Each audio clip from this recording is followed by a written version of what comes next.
Šiandien iš jums, galima sakyti, tokią paskaitą paskaitysiu, kurioje yra labai daug įžvalgų, kurios atsirado, galima sakyti, ne vienerius metus.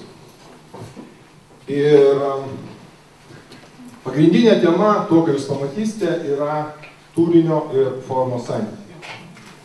Atrodytų labai keista tema, tačiau tai yra labai gili ir visą apimanti tema, kuo jūs galėtumėte įsitikinti.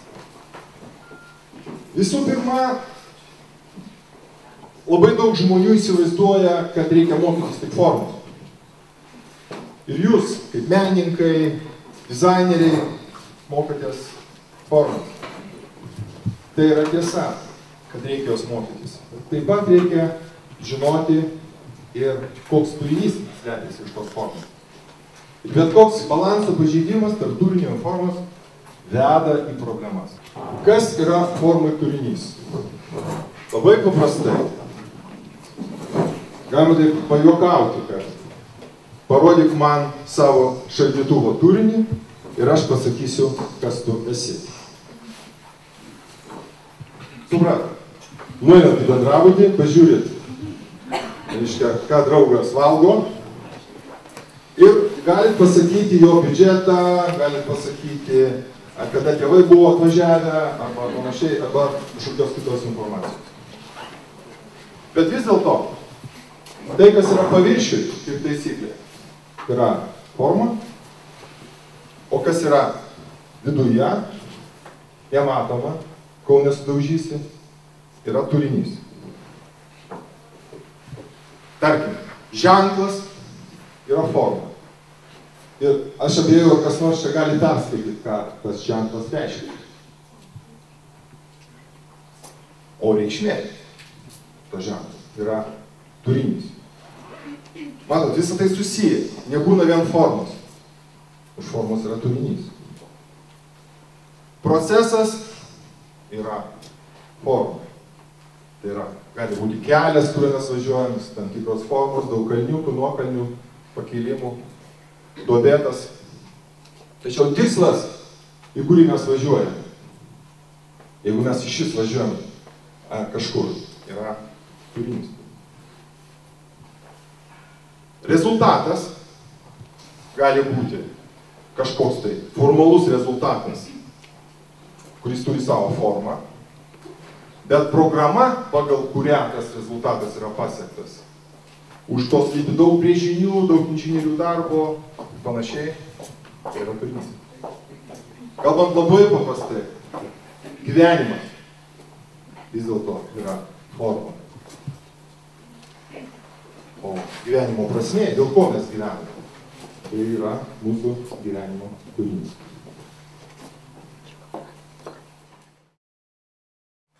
Kalbant apie produktus ir apie turinį produktų, mes visą laiką galvojame, kad produktas savo formą turi išprovokuoti reakciją. Jis turi mus išprovokuoti veikti. Pirkti, pavyzdžiui. Arba nešioti. Arba dar kažką daugiau, melstis. Ir galbūt daugiau nei 90% visų laikrodžių pirkėjų visų pirma renkasi jiems priimtiną dizainą. Ten yra keli procentai, kurie pagal kainą žiūri, sako, aš už 1000 eurų nenešiosiu. Todėl dizainas yra nepaprastai svarbus dalykas. Dėl to, kad jisai operuoja žmonių reakcijomis, žmonių, galima taip sakyti, marketingiškai absoliučiai motyvuojamos. Dabar pereikim prie tam tikrų truputį teorinių dalykų ir pakalbėkim, kaip forma išreiškia turinį. Čia tokių pripiešiau magiškų piramidžių. Na ir čia mes tiesiog įrėminam tai, apie ką kalbėjom, kad egzistuoja turinys kaip bazė, forma išreiškia turinį, ir sukuria tam tikrą reakciją, į kurią reaguoja mūsų klientas arba stebėtojas arba kas nors dar, kas domisi mūsų kūrybą. Taigi, kalbant apie turinį, kad visiems būtų viskas aišku, mes galime turinį išreikšti klausimų kas. Kalbant apie formą, jau visi žino turbūt. Kaip? Ir kalbant apie reakciją, kodėl? Kodėl taip, o ne kitaip? Gal pasižiūrėkim, kaip atsiranda forma. Tai yra, dabar kaip jūs dirbate ir kaip viskas vyksta. Norint padaryti, rasti tą santykį tarp turinio ir formos, matot, yra dar 3 pakopos, tai dar pamatysit bus daugiau. Mes turime visų pirma sudaryti programą, po to projektą, o po to realizuoti tą formą. Pakalbėkime apie programą. Labai dažnai yra visi šoka projektuoti, į projektavimo stadiją.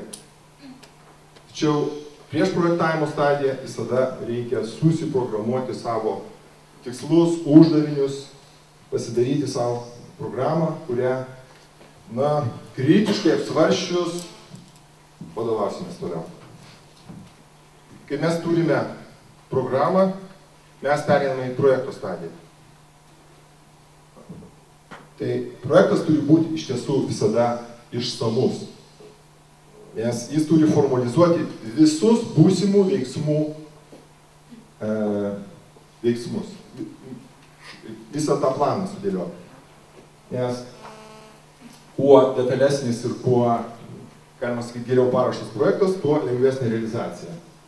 Mes, architektai, tą labai gerai žinome, vos tik tai kažko nenumatai, žiūrėk ir tenka griauti sieną. Realizacija.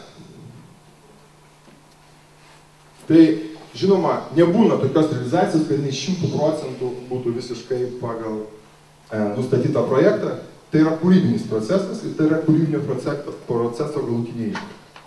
Taigi, realizacija yra kaip ir galutinė formos kūrimo stadija.